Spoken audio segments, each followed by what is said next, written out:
नमस्कार दोस्तों, एक बार पुनः आपका हमारे इस डिजिटल चैनल गुरुजी 4.0 पे हार्दिक स्वागत है। मैं विजय सिंह आपके लिए लेके आया हूं प्रतिशत और लाभ हानि की जो विगत परीक्षाओं में पूछे गए सवालों की कक्षाएं। पिछले वीडियो में आप लोगों ने देखा होगा, मैंने आपको प्रतिशत बताया, लाभ हानि बताया और साथ ही मैंने आपको सुझाव दिया कि कृपया करके आप मैथमेटिक्स को रटने के बजाय समझने पे बल दें। तो आइए आज के वीडियो में देरी बिना किए बिना स्टार्ट करते हैं विगत परीक्षाओं में पूछे गए सवाल। और ये जो सवाल मैं यहाँ लेके आया हूँ, जो सीरीज आपके पास है विगत परीक्षाओं में एसएससी, दिल्ली पुलिस, अन्य जो सीजीएल वगैरह परीक्षाओं में जो पूछे गए सवाल हैं, उन सवालों को हम फास्टली कैसे हल करेंगे वो मैं आपको सिखाना चाह रहा हूँ। तो चलते हैं, शुरुआत करते हैं आज के वीडियो की। पहला सवाल है आपका, पेट्रोल के मूल्य में प्रति लीटर 50% की वृद्धि कर दी जाती है, इसकी खपत में कितने परसेंट की कमी कर दी जाए कि इस पे होने वाले व्यय में केवल 41% की वृद्धि हो। तो बड़ा सिंपल सा है, मैंने पढ़ा है, उस टाइम बताया था आपको। यहाँ फटाफट मैं हल करने की कोशिश करूंगा। मान लीजिए पेट्रोल पहले 100 रुपए खर्च करते थे, तो फिलहाल वृद्धि के कारण जो पेट्रोल पहले 100 रुपए में आ रहा था, यानी जिस पेट्रोल पे आप 100 रुपया खर्च कर रहे थे, उसके भाव बढ़ने के कारण उस पे आपको खर्च करना पड़ेगा 150 रुपए, यानी उतना ही पेट्रोल आपका आएगा 150 रुपए में। लेकिन आप क्या चाह रहे हैं कि ठीक है कि इसकी खपत में कमी करें कि पेट्रोल पे होने वाला जो व्यय है उस वो केवल कितना बढ़ जाए, 41%। अब यदि उतना ही पेट्रोल खरीदना है तो आपको 150 रुपए देना पड़ेगा, जो पहले 100 रुपए में आ रहा था। अब आप खरीदोगे, पेट्रोल का बाजार में भाव है 150 रुपए और आप खरीदना चाह रहे हो 141 का, यानी खर्च को बढ़ा लिया आपने। देखो, पुराना खर्च था आपका 100 रुपया, पेट्रोल महंगा हो गया 50%। तो अब जो है वो उतना ही पेट्रोल 150 रुपए में आ रहा है और आप 150 रुपए का नहीं खरीद रहे, क्योंकि सीधा खर्च भी 50% बढ़ेगा। आप खरीदना चाह रहे हो कितने का, 141 का। तो जो पेट्रोल 150 रुपए का वो 141 रुपए में कम आएगा। कितना कम आएगा, तो देखिए यहां सीधा अंतर कर दो, 150 का 141 बनाना है। जो चीज 150 रुपए की है बाजार में, आप उसको 141 में लेने चाह रहे हो, तो कितना कम करोगे, 9 कम कर दो। किसमें से, 150 में से। तो आपका हो गया 9 बटा 150 गुणा 100, 50 दूनी 100, 50 तिया 150, 3 तिया 9, तो कितना आ गया भाई, 6%। तो दोस्तों फटाफट आपको ऐसे सवालों को हल करना है, देखते जाइएगा बिना किसी ट्रिक के। अगले सवाल पे आते हैं। एक शर्ट की कीमत में पहले 15% की वृद्धि की गई, फिर 12% की कमी की गई, एक बार फिर 8% की वृद्धि की गई, तो शर्ट की कीमत में निवल वृद्धि या कमी प्रतिशत दशमलव के एक स्थान पर ज्ञात कीजिए। मैंने आपको बताया था एक संख्या लेनी है, एक संख्या में आप परसेंट बढ़ाओगे या घटाओगे, फिर आप परसेंट बढ़ाओगे या घटाओगे, फिर बढ़ाओगे या घटाओगे, तो ऐसे अंतिम संख्या तक आप लोग जाओगे। तो क्या करना है, जहां वृद्धि और कमी जो करी है आपने उसका गुणांक बना लीजिए। तो गुणांक कैसे बनाएंगे, 15% की वृद्धि, 15% की वृद्धि करी, फिर आपने उसमें 12% की कमी करी, फिर आपने उसमें 8% की वृद्धि करी। तो क्या लिख लेंगे आप, 15 की वृद्धि 115 बटा 100, 23 बटा 20, 12 की कमी 88 बटा 100 यानी 22 बटा 25, काट लीजिए 88 बटा 100, 8 की वृद्धि 27 बटा 25, ये लो। अब जितना कटता है उतना काट दीजिए। जे वैल्यू आप कैलकुलेट करेंगे यहां पे, जे आपके पास आएगी अंतिम वृद्धि, जे आपके पास आएगी कौन सी, प्रारंभिक वृद्धि। अब आप देखेंगे इसमें कितना अंतर आपके पास आ रहा है, काट लीजिए जितना कटता है 10, 11। अब गुणा कर लीजिए ऊपर नीचे, ये आपके पास हो गया, नीचे हो गया 625, 0 6250, ऊपर हो गया 27, 23, 11, 27 गुणा 23 गुणा 11। अब आपके पास ये आ गई नई वैल्यू, ये थी आपके पास पुरानी वैल्यू, इससे आगे आप कैलकुलेशन उम्मीद है कर लेंगे। ठीक है, कितना आपके पास क्या है, कमी हुई है, तो ये अवश्य ये जो वैल्यू आएगी इससे कम आएगी, दोनों वैल्यू में आपको तुलना करनी, ये आपका क्या रहेगा, बेस। चलते हैं अगले सवाल पे। चीनी के मूल्य में 22.5% की वृद्धि होती है। अनीता चीनी पर अपने व्यय को पहले जितना ही रखना चाहती है और उसे चीनी की खपत कितने प्रतिशत कम कर देनी चाहिए कि उसकी व्यय वही रहे। तो 22.5% की वृद्धि, 22.5% की वृद्धि को आप देखो 22.5 को आप लिख लेंगे 22 सही 1/2% की वृद्धि। 22 से 1/2 कितना हो जाएगा, 45/200, 2% हटा दिया, कितना हो गया 9/40। अब सुनिए, आपने सिर्फ इसको 22.5 को क्या पढ़ा है, 9/40। अब पढ़ते हैं 9/40 की वृद्धि, 9/40 की वृद्धि चीनी के मूल्य में। अब चीनी के मूल्य में 22.5 की वृद्धि, 9/40 की वृद्धि, देखिएगा तो इसका 9/40 की वृद्धि, पुराना जो भाव था चीनी का 40 है, तो नया भाव कितना हो गया, 49। ठीक है, अब वह पहले जितना ही रखना चाह रही है, वह पहले जितना ही रखना चार ही है। तो क्या करेगी, खपत को कितना कम करे, तो जो 40 रुपए का ही खरीदेगी, जो चीज पहले 40 रुपए की थी वो आज बाजार में कितनी हो गई 49। 9/40 की वृद्धि को आप कैसे पढ़ोगे, 40 रुपए पे किसकी वृद्धि है भाई, 9 की वृद्धि है, तो 40 पे 9 बढ़ गया 49 हो गया। जो चीज पहले बाजार में 40 रुपए की आ रही थी वो आज आ रही है 49 की, लेकिन आपको अभी भी खर्च उतना ही रखना है, खर्च उतना ही रखना है, मतलब अपने व्यय को पहले जितना ही रखना चाह रही है, तो 40 का खरीदेगी। तो जो आर्टिकल 49 का मिल रहा है उसको 40 में खरीदना चाह रहे हो, तो 9 तोड़ दोगे किसमें से, 49 में से, तो कितना परसेंट तोड़ दोगे, लो 9/49 गुणा 100, आपके पास आ जाएगा 900 बटा कितना 49। ठीक है, इसको कैलकुलेट कर लीजिएगा जो भी आपके पास आएगा। आगे चलते हैं। किसी जिले की जनसंख्या 3,40,000 है, जिले की जनसंख्या है 3,40,000 है। ठीक है, उसमें से 2,17,000 पुरुष हैं, इसमें से 2,17,000 क्या है, पुरुष हैं भाई। अच्छा, सो शेष बच गई वो क्या है, महिलाएं। अब 340 में से 2,17,000 जाएगा, 340 में से 1 लाख, 2 गया 1 लाख, 1,17,000 बचा आपके पास, एक तो आपके पास बच गया 1,23,000। 1,23,000 आपके पास क्या है, महिलाएं। ठीक है, अब आपको क्या कहा गया, आगे आगे कहा गया 11% जनसंख्या साक्षर है। ये है जनसंख्या, ये जनसंख्या, इसका 11% क्या है, साक्षर है। इस जनसंख्या का 11% साक्षर है। तो ये लो, इस जनसंख्या 11% साक्षर निकालेंगे आप, 3,40,000 का 11%, तो 3,40,000 का जो 11% निकालेंगे आप, ये जो 3,40,000 का 11% आपका आ जाएगा 0,0473, 37,400।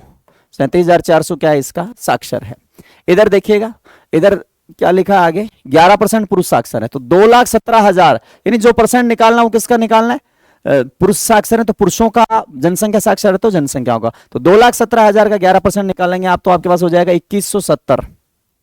ये तो एक हो गया, 2,17,000 है। ठीक है, तो 21,70 एक हो गया, और आपके पास 217 एक हो गया। ठीक है, 10% निकालोगे ये लो, और 1% हो गया आपके पास इसमें 2170, ये ऐड कर दीजिएगा, 0,783 23,870। अब ये 23,870 कौन साक्षर हैं, पुरुष, ये टोटल साक्षर हैं। अब इनमें से इसको माइनस करोगे तो ये आ जाएंगी साक्षर महिलाएं। साक्षर महिलाएं कितना प्रतिशत होगा, तो ये है टोटल महिलाओं की जनसंख्या, यहां से आप निकालोगे ये हो जाएंगी साक्षर महिलाएं, और इसका ये प्रतिशत आप निकाल लोगे। जैसे साक्षर महिला आप निकालोगे यहाँ से 37,400 में से 23,870 निकालोगे, बाकी करोगे साक्षर महिलाओं की संख्या आ जाएगी। और उसके बाद ये कैलकुलेशन आप लोगों को करनी है, मैं आपको प्रोसेस समझा सकता हूं कि सवाल कैसे हल होंगे। चलते हैं अगले सवाल पे। अगला सवाल है, एक कस्बे की वर्तमान जनसंख्या लाख है, जो प्रतिवर्ष 25% की दर से बढ़ रही है। 3 वर्ष पूर्व तथा 2 वर्ष पूर्व की जनसंख्या में अंतर बताइए। अब सुनिएगा सवाल को, यहां थोड़ा सा ये करना है कि आपको 3 साल पहले की जनसंख्या, 2 साल पहले की जनसंख्या में अंतर बताओ। जनसंख्या बढ़ रही है 25% की दर से, तो आपको एक शानदार फंक्शन मैं सिखा रहा हूं। 25% की दर से वृद्धि करने का मतलब 25% की दर होती है जी 1/4। 1/4, 1/4 का मतलब आप प्रतिशत चक्रवृद्धि ब्याज में, जनसंख्या वृद्धि में, पेड़ की वृद्धि में आराम से फंक्शन सीखिएगा। 1/4 की वृद्धि को आप लिखेंगे 5/4, तो फर्स्ट ईयर आफ्टर 1 ईयर जनसंख्या रहेगी 5/4, 2 साल बाद जनसंख्या रहेगी 5/4, वापस से बढ़ जाएगी, 3 साल बाद वापस से कितना बढ़ जाएगी 5/4। तो यहां कैलकुलेट करेंगे तो आपके पास आएगा 64, 125/64, यानी यदि मूल जनसंख्या 64 थी, मूल जनसंख्या 64 थी, तो 3 साल बाद वो जनसंख्या हो जाएगी कितनी, 125। ठीक है, अब बात करते हैं यहां से कि यहां मूल जनसंख्या 64 थी, तो 3 साल बाद कितनी हो जाएगी 125।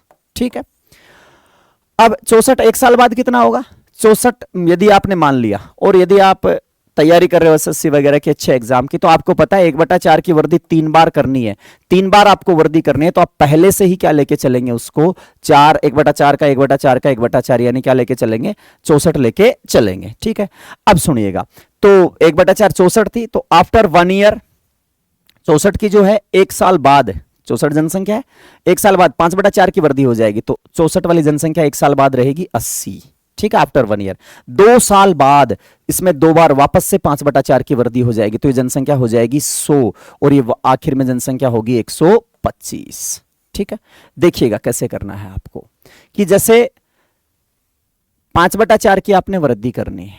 ठीक है, तो 5/4 की जो वृद्धि है वो 64 पे लेके चलेंगे आप, 64 पे लेके चलेंगे।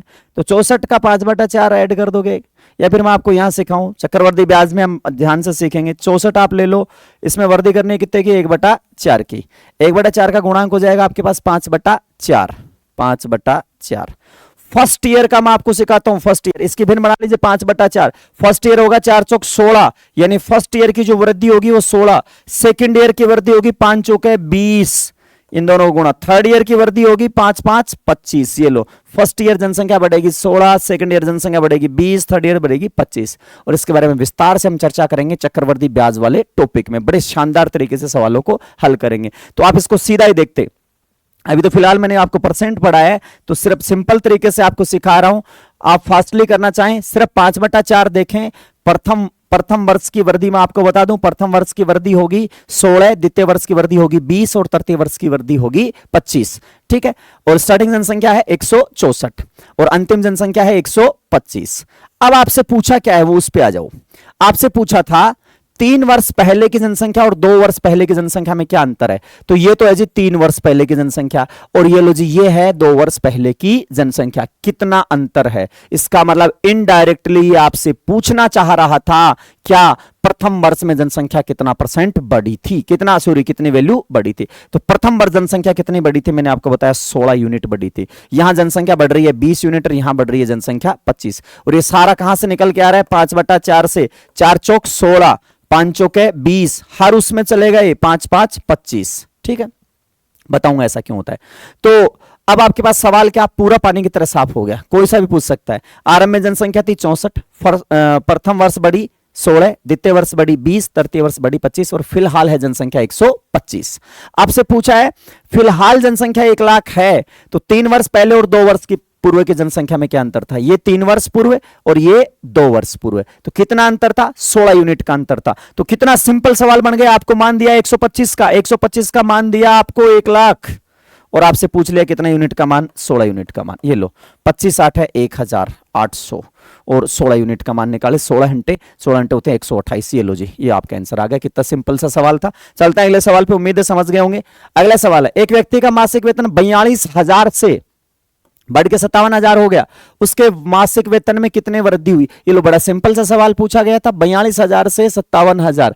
दोस्तों मैं जो आपको वीडियो लेके आ रहा हूं, इसमें जो है पिछली जो परीक्षाओं के पूछे गए सवाल हैं वो हम हल कर रहे हैं। पहले एसएससी में, दिल्ली पुलिस में, लास्ट वीडियो में मैंने आपको बताया था बहुत पहले सवाल कैसे पूछे जाते थे, कितने इजी सवाल थे।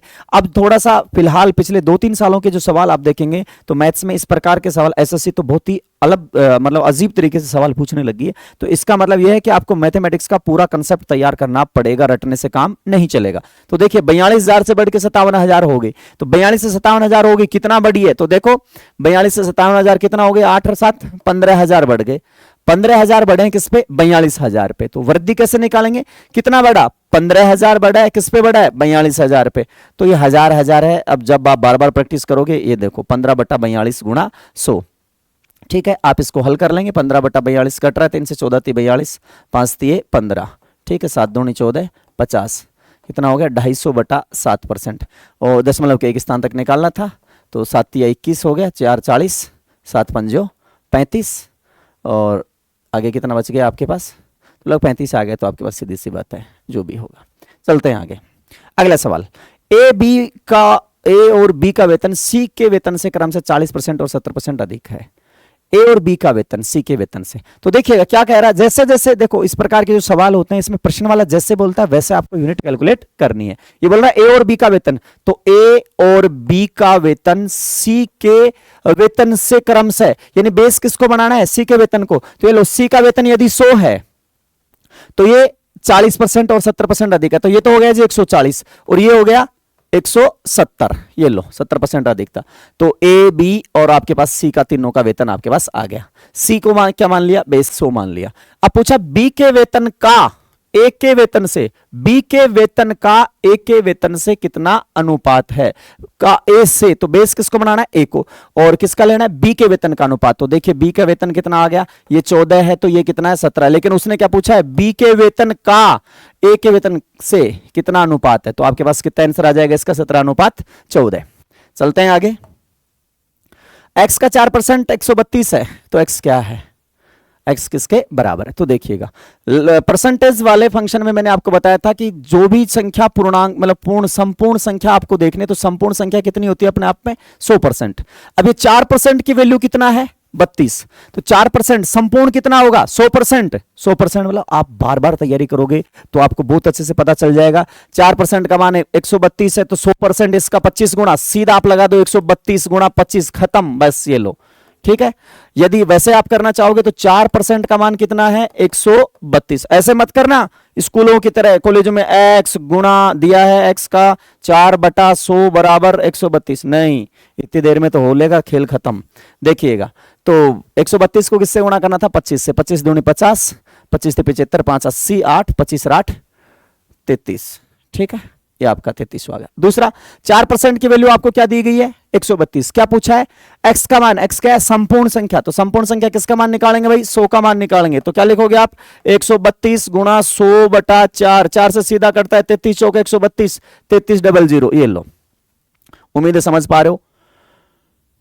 आप कमेंट बॉक्स में आके जरूर बताएं कि सवाल स्पीड और फास्ट बढ़ानी है, सवालों का लेवल और अप रखना है या धीरे रखना है, जैसा भी आपके सुझावों का हमेशा स्वागत रहेगा। मेरी कोशिश ही ये है कि आप लोग, यानी ऐसा शायद ही कोई विद्यार्थी रहे जो ये कहे कि मुझे मैथमेटिक्स समझ नहीं आता। स्टार्टिंग से जीरो लेवल से धीरे धीरे मैंने आपको मैथ्स समझाने का प्रयास किया है। उम्मीद है मेरा ये प्रयास आपकी सफलता में सहायक होगा। तो चलते हैं।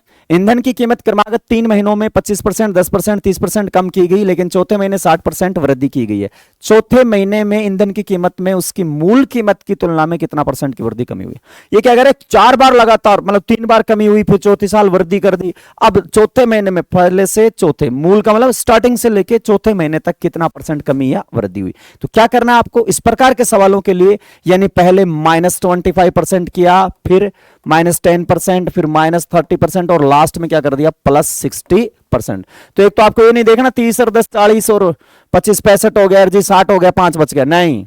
क्या करना है आपको 3 महीनों में कमी की गई और बाद में क्या की गई वृद्धि। तो स्टार्टिंग से कैसे करोगे, मैंने आपको बताया जब भी परसेंट में कमी या वृद्धि आए आप इसके क्या कर लीजिए गुणांक। जैसे स्टार्टिंग में चित्र से बताऊं, स्टार्टिंग संख्या, फिर 25 घटाया, फिर 10 घटाया, फिर 30 घटाया, फिर 60 बढ़ा, ऐसे -25 -10 -30 +60। अब यहां से यहां क्या होगा, तो इन सबके क्या कर लीजिए गुणांक निकाल लीजिए। -25% का मतलब -25% का मतलब कितना होगा 75%, 75% मतलब 3/4, -10 90%, 10% की कमी को क्या पढ़ोगे 10% की कमी करने के बाद संख्या कितनी बची होगी। देखिए कितना बड़ा सवाल है, फटाफट कैसे करेंगे। 30% की कमी क्या बचेगा 70, 7/10 इंटू 60% की वृद्धि, 60% की वृद्धि क्या होगी 160%, 160% का मतलब कितना हो गया 16/10 यानी 8/5। ये लो, अब जितना कटता है उतना काट दीजिए, आगे चलते हैं। तो यहां कहीं कटने का गुंजाइश नहीं है, चलते हैं आगे। ये हो गया, कैलकुलेशन कर लीजिएगा 100 500 5 के 20, नीचे हो गया जी 2000, ठीक है। अब 25% की कमी 75 हो गया, 9 हो गया, 30 70 हो गया। देखिएगा ये हो गया 9 30 27, 27 सत्ते 8 7 56, 27 गुणा 56 आपके पास आ गया, 7 6 42, 4 6 दूनी 12, 12 4 16 और 27 5 135, 27 162, 2 6 5 11, 3 1 4 1 5 15 12। ये लो, ये हो गया जी आपके पास 15 12, ठीक है। इसका मतलब 2000 यदि वो था तो घटते घटते बढ़ के कितना हो गया 1512 हो गया। अब कितना कम हुआ है, अब देखो 500 में से 12 गया 488 कम हो गया, 488 कम हो गया जी किस पे 2000 पे। ये लो कितना परसेंट कम हुआ है, तो दिख रहा है आपको 488 2000 पे कितना परसेंट कम हुआ, सीधा दिख रहा है 488 24.4, काटोगे ना इसको 00 00 10 पड़ा रहने दो 2 24 244/10, इतना तो फटाफट कर लिया करो 24.4। उम्मीद है आप कर पाओगे। क्या करना था मेन जो समझने की, देखो आप सवाल की कैलकुलेशन पे नहीं जाके सवाल के कंसेप्ट पे जाइएगा। मेरा उद्देश्य आपको कंसेप्ट सिखाने का है। करेंगे कैसे, इस सवाल के लिए सिर्फ ये गुणांक थे, अब कैलकुलेशन तो आप लोगों ने ही करनी है परीक्षा में, और पहाड़े वगैरह याद रखोगे फटाफट कैलकुलेशन हो जाएगी। आगे चलते हैं। एक वस्तु के क्रय मूल्य में 15% की वृद्धि के बाद नए मूल्य में 15% की कमी होती है। वस्तु का नवीनतम मूल्य 19,550 है, तो वस्तु का प्रारंभिक मूल्य बताओ। देखो अब बच्चे ट्रिक याद रखते हैं, 15 की वृद्धि 15 की कमी, तो x की वृद्धि x की कमी, सदैव x²/100% की कमी होगी। ऐसे कई ट्रिक रखते हैं, मैं आपको बता रहा हूं, आप गुणांक रखें फटाफट सरल होंगी चीजें। 15% की वृद्धि को लिखोगे आप 23/20, 15 की वृद्धि यानी 115/100, 23 5 115, 20 5 100, 15 की कमी 85, 17/20। ये लो ये कर लो कैलकुलेशन आराम से। 20 20 कितना हो गया 400, 23 17 17 51, 5 17 दूनी 34, 5 391। ये लो जी। अब क्या हुआ, जो चीज 400 थी वो कितना बन गई 391 बन गई। जो चीज 400 थी वो कितना बन गई 391। दूसरा तरीका, अब +15 -15 ये हो जाएगा 15 गुणा 15/100% की कमी। अभी 15 बटा ये हो गया 2.25%। अब 2.25% को क्या लिखोगे 225/100, ठीक है परसेंट। अब ये 9/4 409, बात वही आएगी 391 बटा। तो फटाक से देखिएगा, आप सिर्फ गुणांक याद रखें इनका। पूछा क्या है, नवीनतम मूल्य 1955 है, तो नवीनतम मूल्य कितना है, ये देखो 400 क्या है मूल राशि, 391 क्या है नई राशि। तो 391 का मान दिया है आपको कितना 1955 ठीक है। क्या पूछा, प्रारंभिक मूल्य, प्रारंभिक मूल्य मतलब किसका 400 का, ठीक है। आप काटोगे इसको तो ये कट जाएगा तकरीबन, किससे कटेगा ये 391 का भाग दोगे आप इसमें 5, 1955 में भाग दोगे आप 391 का, तो तकरीबन सीधी सी बात है 391 195 195 दोनों ये लो, ठीक है। 1955 जो है देखो 195.5 गुणा 2 बराबर कितना हो गया 195 दूनी 390 391 ये लो 391। तो इसका मतलब कितना हो गया, कितनी बार कट जाएगा 5 बार, ठीक है। 5 चौके 20। समझे कैसे पता चला, मैंने देखा 391 बराबर इधर क्या है 1955, 391 5 से गुणा करे इतना पाड़ा नहीं है, तो 155.5 का मतलब ये डबल हो रहा है, इसका डबल है, इसका इसका ये कितनी बार है 5 बार, ठीक है। उम्मीद है समझ गए होंगे। तो आंसर आपका क्या आ गया डी।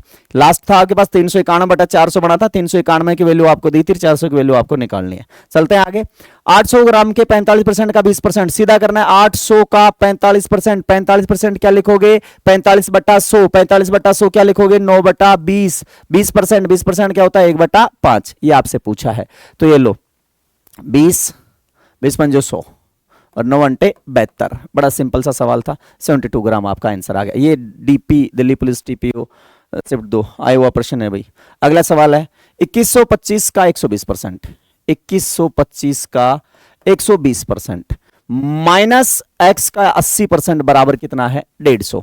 तो ट्रांसपोजिशन करके देख लीजिए कि सबसे पहले आप निकालेंगे 2125 का 120, 120% क्या होता है 6/5, 6/5 कैलकुलेशन करेंगे 5 5 चौक 20 बच गया 1, 5 दूनी 10, 2 425 गुणा 6, 6 पंजो 30, 6 दूनी 12, 3 15, 1 6 चौक 24 और 1 2550। ये लो, तो ये वैल्यू जो है आपकी ये है 2550, ठीक है। अब इसका ट्रांसपोजिशन कर दीजिए, इधर ले आओ, इसको इधर ले आओ, -150 बराबर है x का 80%। ऐसे थोड़ा सा कैलकुलेशन करना सीखो।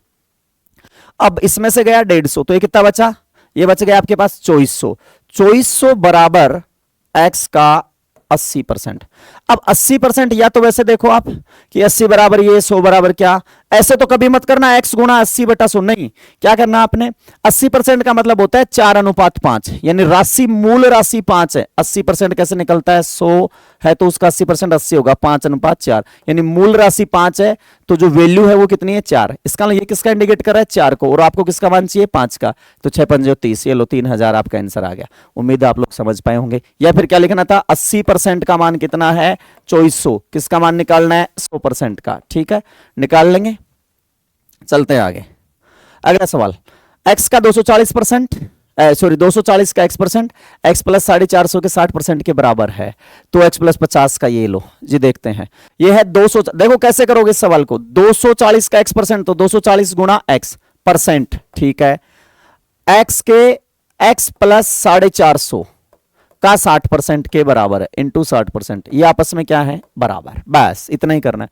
कतई कैलकुलेशन नहीं करनी, माना 100 है x है ऐसा कुछ नहीं करना, परसेंट से परसेंट उड़ाओ, 60 6 चौक 24, इधर आ गया जी 4x बराबर x प्लस 450। ये आए हुए सवाल है भाई, देखो कितने सरल सवाल है।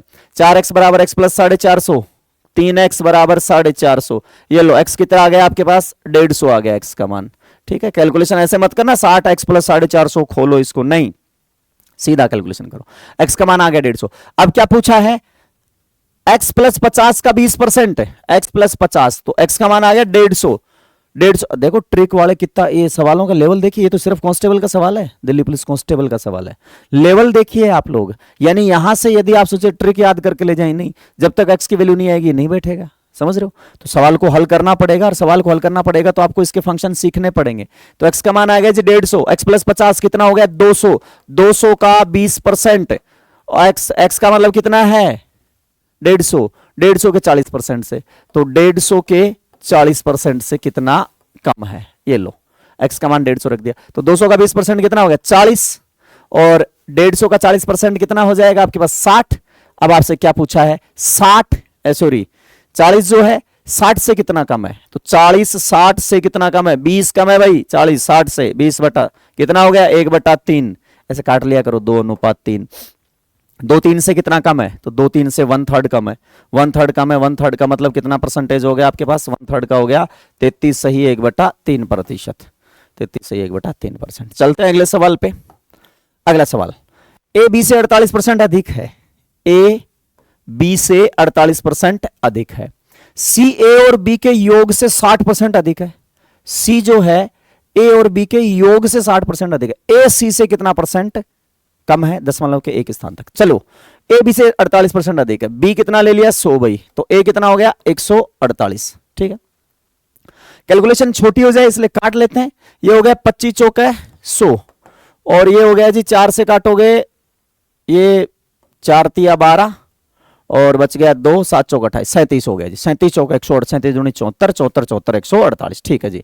अब बात करते हैं सी, सी ए और बी के योग से 60% अधिक है, तो ए और बी का योग हो गया 37 और 25, 37 25 जोड़ोगे 62, तो 62 से 60% ज्यादा है, तो 62 का कितना है जी 160%, 62 का 160%, ठीक है। अब 62 का 160% निकालेंगे आप, ये 37 है ये 25 है, 62 का 160% आप कैलकुलेट करोगे 62 गुणा 160 बटा 100, 0 से 0 गया 16, इसको 16 दूनी 32, 16 6 96, 96 3, 96 और 3 हो गया 99, ये लो जी, ये आ गया 99.2, थोड़े से पाड़े वाड़े फास्टली याद रखोगे कैलकुलेशन हो जाएगी, तो 99.2 आ गया भाई। अच्छा क्या पूछा है अब, ए सी से कितना कम है, ए ना सी से कितना कम है, देखो ए सी से कितना कम है, देखिएगा सवाल कितने जबरदस्त आ रहे हैं, ठीक, ये 2020। अब एसी से कितना कम, 37 से कितना कम है, तो माइनस करोगे तो हो गया 62.2 कम है, किस पे 99.2 पे, कितना परसेंट, ये लो जी परसेंट में कैलकुलेशन करो, अब सेम सेम है, ये हट जाएगा, दशमलव से आपका दशमलव कैंसिल हो जाएगा, कैलकुलेशन करोगे जिससे भी कटेगा ये 4 2 8 2 10, 2 से काट लीजिए फिलहाल, तो 2 से कटेगा तो 311 हो गया, इधर हो गया जी 4 दूनी 8, बच गया 1 19, 9 दूनी 18, 6 दूनी 12, तो ये हो गया 311 बटा 496 गुणा 100, कैलकुलेशन कर लीजिएगा इसका जो भी कुछ बैठेगा, तकरीबन ये आपके पास आएगा 62.7। चलते हैं आगे, दो संख्याएं x और y, संख्या z का क्रमशः है 18 और 30 पर, देखो कैलकुलेशन भाई आप लोगों को करनी है। अब इसमें डेटा इस प्रकार के आ रहे हैं कि जो सीधा सीधा, अब मैं आपको बता दूं नहीं 20 और 25 ले लो, 20 25 से पढ़ा दूं, वहां कैलकुलेशन जैसी आ रही है ऐसी कैसी आपके सामने है। दो संख्याएं x और y, z का क्रमशः 18 और 30% है, देखो कितना सरल है, एक्स वाई z का कम ज्यादा नहीं है, z का क्रमशः 18 और 30% है, दो संख्याएं x और y क्रमशः 18, तो x तो कितना हो गया जी 18, y कितना हो गया 30, क्योंकि मैंने संख्या z क्या मान ली 100, तो x और y z का 18 और 30 था, तो z का 18 और z का 30% है, ठीक है। संख्या yx का कितना परसेंट है, yx का काट लीजिए इसको, छोटा y और x के बीच में रिलेशन, वो 6 दूनी 18 और 6 पंजो 30, ये लो जी, सॉरी 6 तिया 18, 6 दूनी नहीं भाई, 6 तिया 18 6 पंजो 30, तो क्या करना है आपको, संख्या yx का कितना परसेंट है, y 5 3 का कितना परसेंट है, 5/3 गुणा 100, ये आ गया जी आपके पास 500/3%, 500/3 कैलकुलेट करो, 301 हो गया, 201 हो गया, 200/3 66 हो गया, और 101 हो गया जी, आपके पास आ गया 166.67, तो ये आ गया 167%। चलते हैं आगे, यदि चाय की कीमत 15% बढ़ जाए तो एक परिवार को उस चाय की खपत कितने परसेंट कम कर देनी चाहिए कि चाय का खर्चा पहले जैसा बना रहे। बड़ा सिंपल सा सवाल है, ट्रिक भी है, लेकिन मैं कहता हूं कि आप लोग मैकेनिज्म सीखो। जो चीज 100 रुपए की बाजार में मिलती थी वो आ गई 115 की, ठीक है। और एक शानदार तरीके से मैथमेटिक्स से सिखाता हूं आपको, मूल्य और मात्रा दो चीजें होती हैं, एक नई चीज सीख लीजिए बीच में थोड़ा सा, एक होता है मूल्य और एक होता है मात्रा। मूल्य गुणा मात्रा बराबर होता है वस्तु पे होने वाला कुल खर्चा।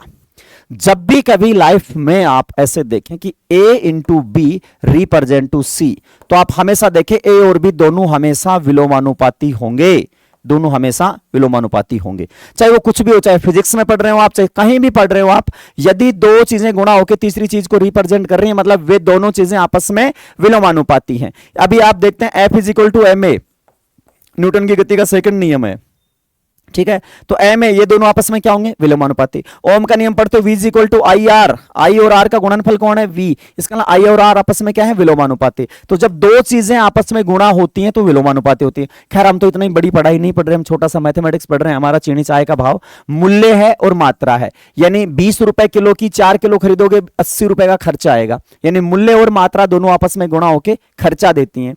इसका मतलब मूल्य मात्रा के क्या होता है, विलोमानुपाती। कब, जब खर्चा स्थिर रहे, जब खर्चा स्थिर। ये तो हुई टेक्निकली बात। तो देखिए कैसे करना है। ये कह रहा है कीमत, तो कीमत हो गई 15% बढ़ गई, 20 से चली गई जी 23, 15% बढ़ने का मतलब होता है 100 से 115 चले जाना, मैंने काट लिया। कीमत 20 से 23 गई तो आने वाली मात्रा 23 से कहां आ जाएगी, 20 पे, यदि खर्चा स्थिर है तो, ठीक है। अब आपसे पूछा है कितना परसेंट कम कर देनी चाहिए, तो 23 का 30 बनाओ, 3 तोड़ दो किसको, 23 को, 3/23 गुणा 100%, ये हो गया जी 300/23%, ठीक है। 23 से कम 23, बच गया आपके पास 7, 70, 33, 69, ठीक है। तकरीबन कितना आ गया, 13 वाला ऑप्शन आ गया। अच्छा दूसरा तरीका देखो, व्यावहारिक तरीके से मैं आपको समझाता हूं। व्यावहारिक तरीका क्या है आपके पास, कि मान लीजिए आप चाय 100 रुपए की लाते थे पहले, आप बाजार में गए तो पता चला उतनी ही चाय आ गई 115 रुपए की, ठीक है। अब दुकान पे गए, आपको पता नहीं था कि चाय का भाव बढ़ गया, अब वही पहले 100 रुपए की लाते थे, आज भी 100 रुपए लेके गए। दुकान वाले ने कहा कि जो चाय 100 में आती थी वो आज आएगी 115 में। अब आपने कहा जी मेरे पास तो रुपए ही 100 हैं, तो सीधी सी बात है वो 100 रुपए की ही चाय देगा, लेकिन भाव क्या लगाएगा, 115। तो क्या पहले जितनी देगा, नहीं, 15 रुपए में जितनी चाय आती है, 15 रुपए में जितनी चाय आती है वो क्या कर लेगा, कम, किस भाव की, 115 की। तो 15/115 की क्या करेगा, कमी, ठीक है। तो 15/115 की कमी आप काट के देख लोगे, वही 3/23 आएगा आपके पास। तीसरा और मैं आपको बताऊं, कई बच्चे ट्रिक रटते हैं कि भाव बढ़ गया तो 15 ऐसा कैसा x 100 प्लस x इंटू 100%, कई ऐसे रटते भी हैं भाई, ठीक है। यार आपने जैसे भी समझ आए, चलते हैं अगले सवाल पे। किसी वस्तु की कीमत 2 वर्षों में 25% बढ़ाई जाती है, इस वर्ष कीमत 120 से बढ़ के 140 हो गई, बताइए कि अगले वर्ष कितना परसेंट बढ़ेगी। ये लो कांस्टेबल 2023। चलते हैं, 2 वर्षों में 25% बढ़ाई जाती है 120। देखो फिलहाल 120 से फर्स्ट ईयर है, ठीक है, यानी ये स्टार्टिंग ईयर है। एक साल बाद जब भी सेकंड ईयर आपके पास होगा, उस वर्ष जनसंख्या हो गई 140। थर्ड ईयर मतलब 2 साल बाद, आज से 2 साल बाद 25% बढ़ाना है। किसको 25% बढ़ाना है, जो जनसंख्या है उसको कितना बढ़ाना है, 25% बढ़ाना है, ठीक है। सवाल ध्यान से पढ़ो, 25% बढ़ाई जाती है, 120 से बढ़ के 140 हो गई। फिलहाल जनसंख्या 120 से कहां चली गई, 140, और जनसंख्या को बढ़ाया जाना है, कितना बढ़ाया जाना है, 25% 2 साल में बढ़ती है। तो भाई 120 2 साल में टोटल 25% बढ़ती है, तो 25% का मतलब हो गया 25% बढ़ाओगे 125/100%, यानी 5/4 होता है। तो ये 4 है, तो यहां कितना रहेगा, 5। अब 4 का मान 120, 4 का मान 120, 30, 30 पंजो 150, यानी आपको 2 साल बाद यहां जनसंख्या 150 मिलेगी, और फिलहाल जनसंख्या कितनी है, 140। तो कितनी बढ़ी, ये पूछा अगले साल कितनी वृद्धि होनी चाहिए, तो 140 का कितना बढ़ाना है, 150, सीधा दिख रहा है कितनी बढ़ेगी, 10। तो जनसंख्या 10 बढ़ेगी किस पे, 140 पे, 10/140 गुणा 100। ये लो 7 दूनी 14, 5 दूनी 10, कितना हो गया, 50/7। ये आ गया 7 सही 1/7, 7 से 1/7, ये लो 7 से 1/7, 7.14, 1/7 भाई 0.14 होता है। चलिए, किसी कर्मचारी के वेतन में पहले 45 की वृद्धि की गई, फिर 45 की कमी की गई, उसके वेतन में प्रभावी परिवर्तन की गणना। देखो 2-3 चीजें, प्लस x% किया जाए, फिर उतना ही माइनस x% किया जाए। बार बार आपने देखा तो उसमें हमेशा कमी होगी, -x into x divide by 100% की क्या होगी, कमी, ठीक है। एक तो ये है, एक दूसरा अपने गुणांक की सहायता से जो मैं आपको बता रहा हूं, 45 की वृद्धि, 45% को क्या लिखोगे, 45% को लिखोगे 9/20, इसका मतलब 29/20, वृद्धि हो गई 9/20 की, फिर 9/20 की कमी 11/20, ये लो, मूल वेतन 400, 29 11 29 और 319, 290 29 319, कितना टूट गया, 81 टूट गया, किस में से, 400 में से, और गुणा में 100, तो क्या लगाओगे 81/4, यानी 81/4 कितना हो गया, 20.25%। ये तो है बेसिक तरीका जो गुणांकों से आप करते ला रहे हो। 45% को क्या लिखोगे, 9/20। अब 9/20 की वृद्धि का मतलब होता है 20 में 9 जोड़ दो, यानी 20 के कितने बढ़ाओ, 29, वही 9/20 की कमी, यानी 20 में से 9 घटा दो, कितने, 11, तो ये लो जी 319 हो गया 400 का। दूसरा 45 की वृद्धि 45 की कमी, प्लस 45 माइनस 45 होता है तो होगा माइनस, यानी हमेशा कमी होगी 45 गुणा 45/100% के, इतना परसेंट की कमी होगी। अब 45 को 45 से गुणा करना महाभारत हो गया।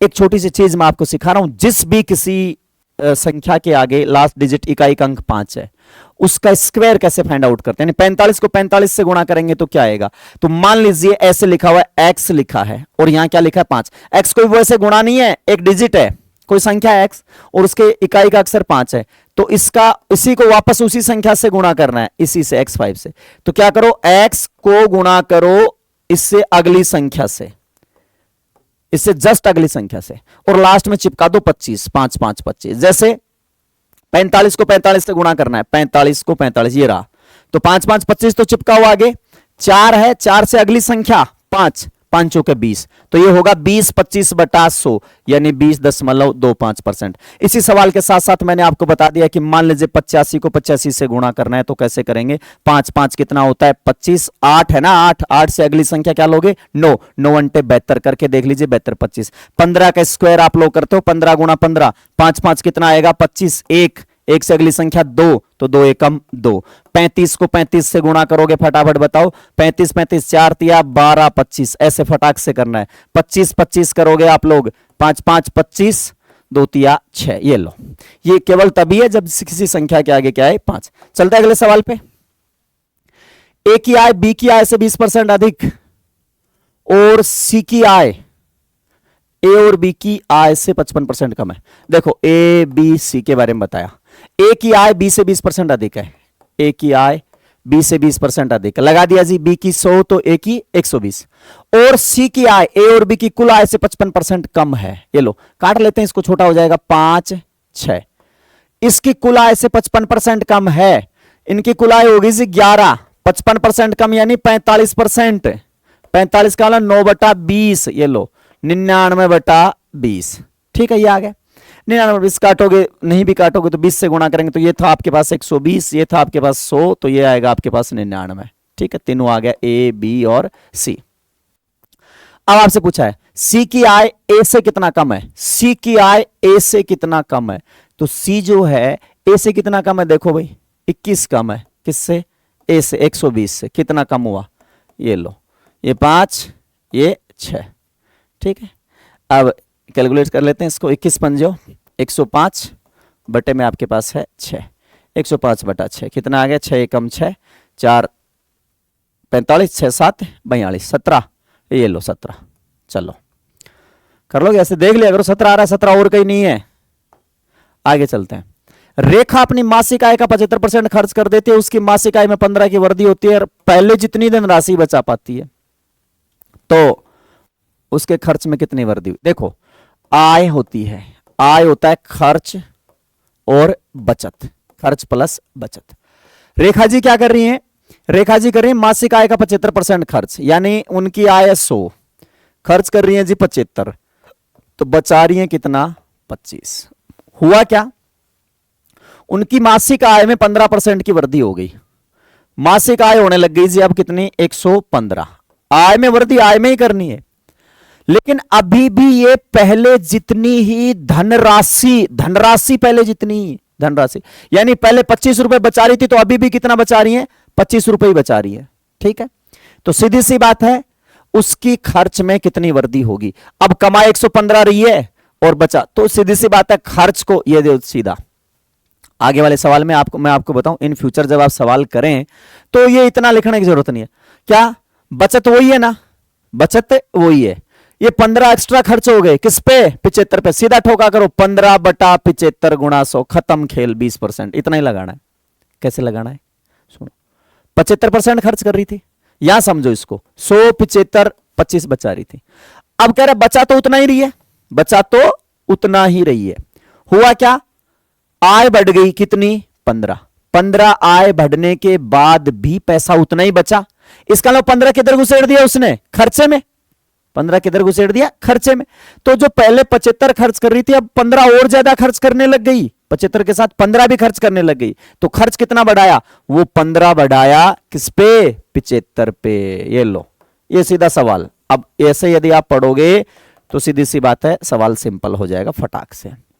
उम्मीद है समझ पाए होंगे। यहां करोगे तो कैसे करोगे, 25 बचाया, 115 कमाई, 25 बचाया, कितना खर्च किया, 90। तो ये लो, वही 15 रुपए आ गए ना। तो व्यवहारिकता से समझो, खर्चा उतना ही, सॉरी बचत उतनी है, तो ये जो वृद्धि हुई है इसी तरफ, इसी में बढ़ गई। आगे चलते हैं आगे। एक वर्त के व्यास में 24% की वृद्धि होती है तो क्षेत्रफल में कितनी वृद्धि होगी। देखो वर्त का जो एरिया है, वर्त का क्षेत्रफल वो होता है πr²। ठीक है, अब यह व्यास की बात करें तो पाई इंटू d/2 का स्क्वायर। ठीक है, d क्या हो गया, व्यास हो गया आपके पास। अब सुनिए, ये तो कांस्टेंट हो गया, चेंज कौन होगा, व्यास। अब जब दो पद हैं वर्त के क्षेत्रफल में, आर के पद दो हैं, तो आर कितनी बार प्रभाव डालेगा, 2 बार।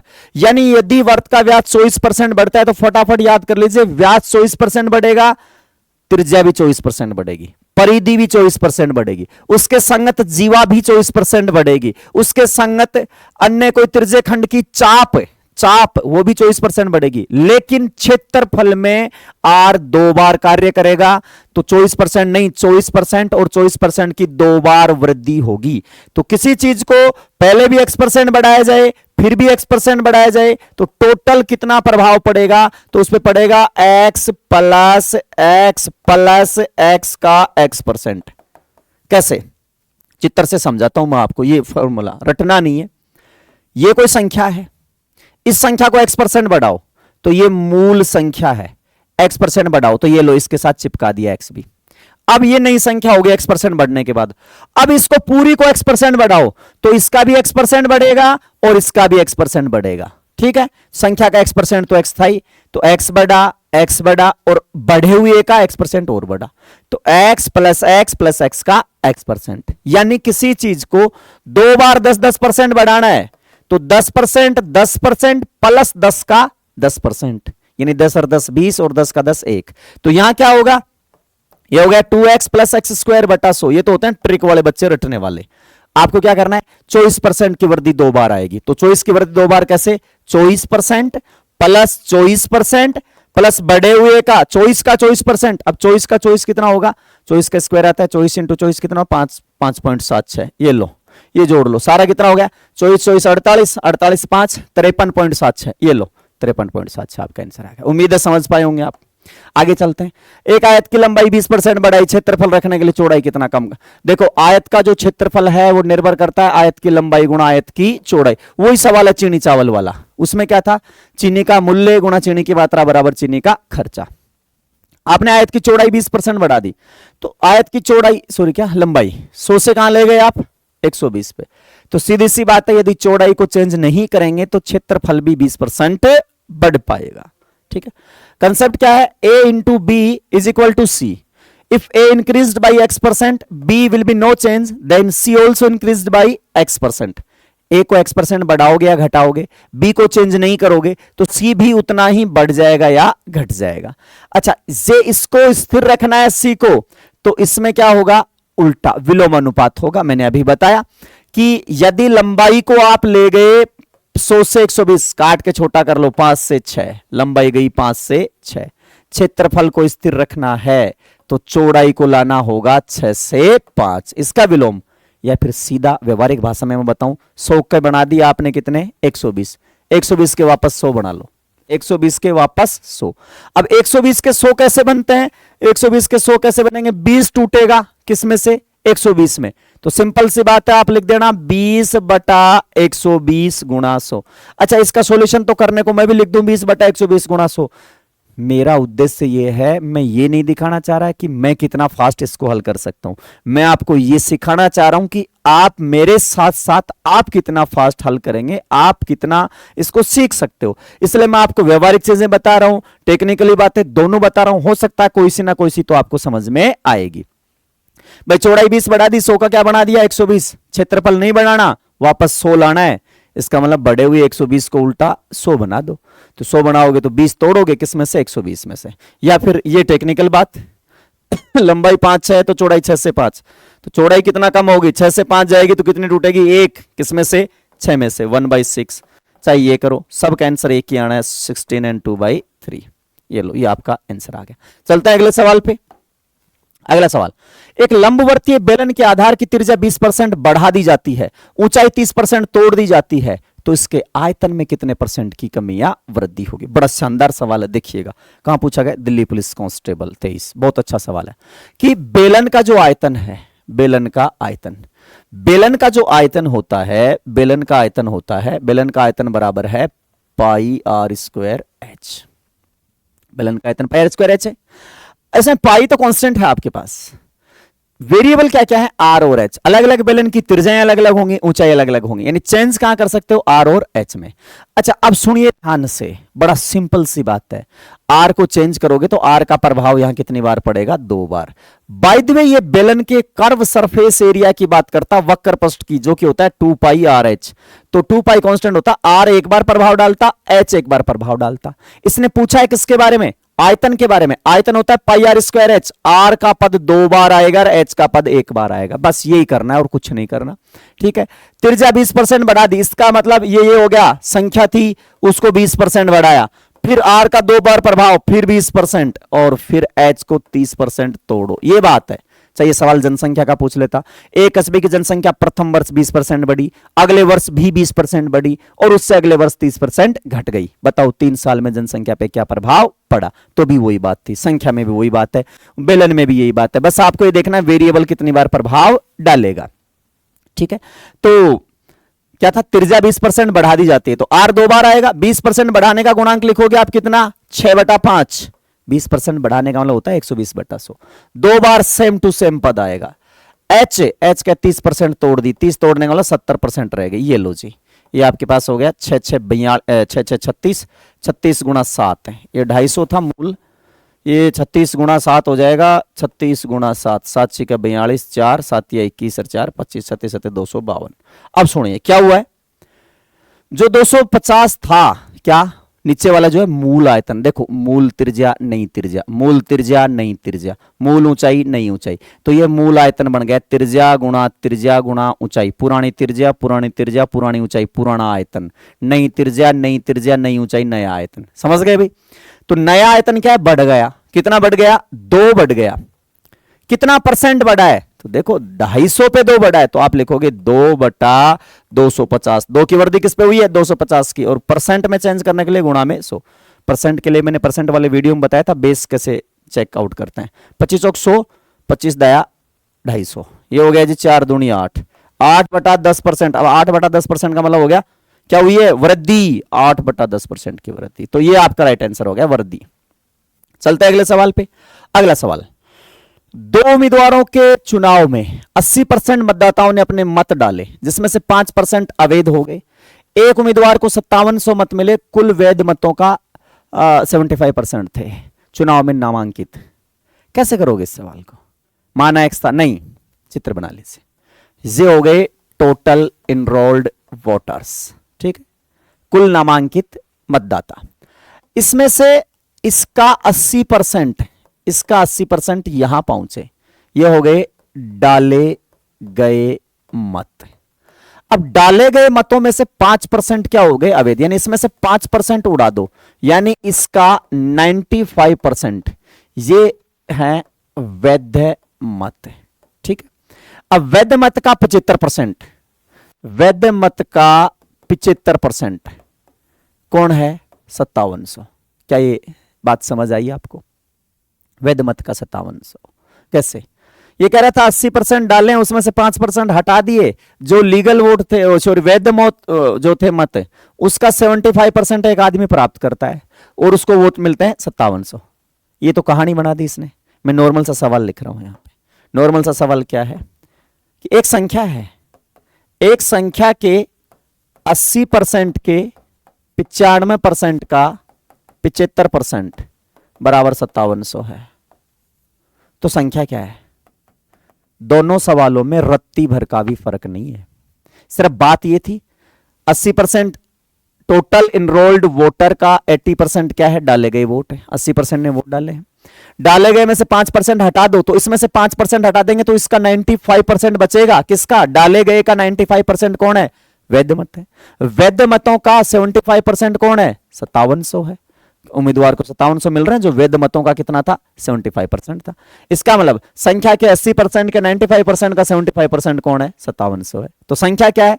तो सीधा लिख देंगे 5700 गुणा 100/75 गुणा 100/95। काट सकते हो आप इसको, गुणा 100/80। ये 100 कहां से लिया है?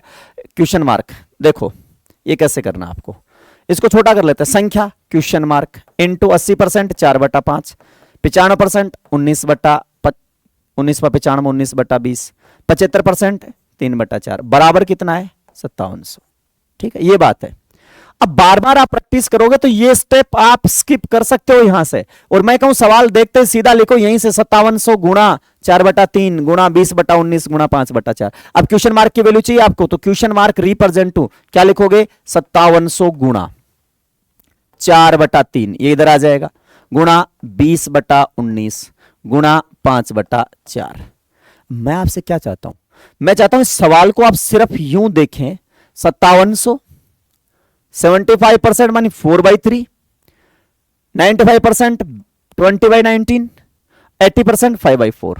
4 से 4 कैंसिल, 19 दिया 57, 57 00 आपके पास रह गया। 20 पंजे 100, 100 और 00 वो, यानी 100 यहां रह गए और 100 ये रहे। 100 कितना होगा? ये लो आपके 10,000 आपका आंसर आ गया। तो वोटर्स कितने थे? 10,000। उम्मीद है आप लोगों को ये चीजें समझ आई होंगी। ये प्रश्न जो आज हमने चर्चा की ये थे पुराने एग्जाम में, मतलब दिल्ली पुलिस एसएससी वगैरह के एग्जाम में पूछे गए सवाल थे। आपको सॉल्यूशन कैसा लगा? कमेंट बॉक्स में आके आप अवश्य मुझे अवगत कराएंगे। आपके सुझावों का मुझे हमेशा स्वागत रहेगा, क्योंकि मेरा उद्देश्य आप लोगों को किसी भी तरीके से व्यवहारिक विधि मान लीजिए, टेक्निकल मेथड्स मान लीजिए, किसी भी तरीके से ये किन प्रकार मुझे ये ना लगे कि कोई भी ऐसा बच्चा जो ये कहे कि गणित के कारण मेरा सिलेक्शन नहीं हो पा रहा है। मेरी कोशिश है हर उस बच्चे तक पहुंच बनाने की जो बच्चा ये चाहता है कि वो गणित सीख के सफल हो। तो मेरा प्रयास उन बच्चों के लिए, उनकी कामयाबी में थोड़ा बहुत यदि मैं मदद कर सकूं तो मैं बहुत खुश नसीब होऊंगा। धन्यवाद, मिलते हैं अगले वीडियो में। Thank you.